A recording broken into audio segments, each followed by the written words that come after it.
A cargo vessel hits a submerged reef at full speed. The impact breaches the hull and floods the engine room, pinning it to the rocks. After surveying the damage, experts determine the cost to salvage and repair the ship exceeds its total value. In the industry, this is known as a constructive total loss, or CTL. For the local port authority, this isn't a financial calculation, it's a hazard. They demand the shipowner remove the vessel immediately to clear the shipping lane. The shipowner looks to their protection and indemnity insurance.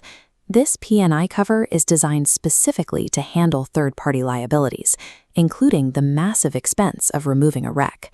However, the P&I Club denies the claim. The shipowner is left with a ruined vessel and a port mandate they cannot afford to fulfill. This creates a high-stakes standoff.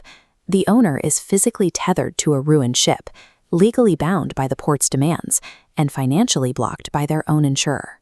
If the vessel is clearly destroyed, why would an insurer specifically meant for wreck removal refuse to pay?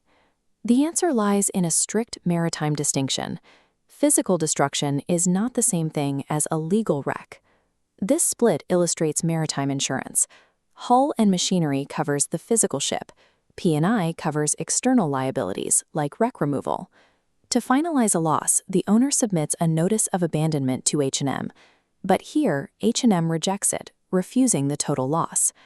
Because the abandonment was rejected, the ship's legal status remains unchanged. This keeps the financial responsibility for the vessel exactly where it started, with the owner.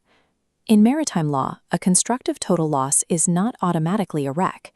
P&I cover requires two specific conditions. The physical destruction, the CTL, is only the first. The second requirement is H&M's formal acceptance of abandonment.